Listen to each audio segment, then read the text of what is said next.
monitoring the coral reefs in the South China Sea.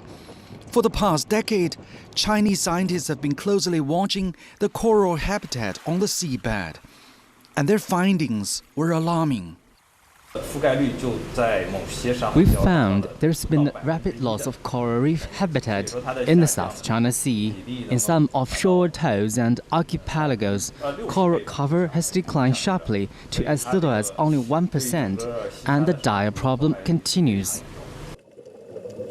A beautiful predator, the crown-of-thorn starfish, feeds on coral polyps. A plague began in 2006 and quickly spread. Rehabilitation is the only method for restoration, but that takes time and money. Zhang Yuyang showed us their coral breeding project. They collect naturally fertilized ova and attach them to construction material. The aim is to increase survival of baby coral in a natural environment, but they can only grow about a centimeter in length a year. Sansha's islands and reefs are in fact living coral. Damage to the atolls means the fishermen will lose the source of their livelihood and the eventual disappearance of the islands themselves. But starfish are only one of the enemies. There's also climate change, destructive fishing practices, pollution, and economic development.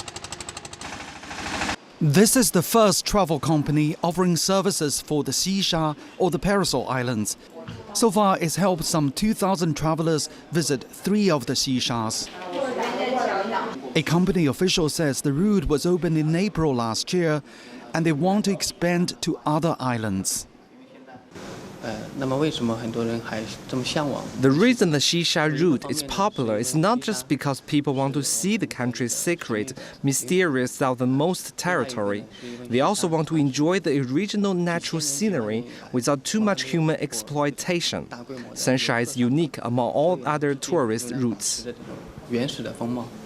With the Sansha speeding up construction, more facilities will be available to accommodate visitors. The city is also planning for more ship routes and logistical support for opening the islands and surrounding waters.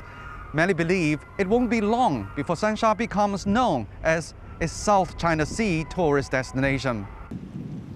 A major challenge for the Sansha government is to find the right balance.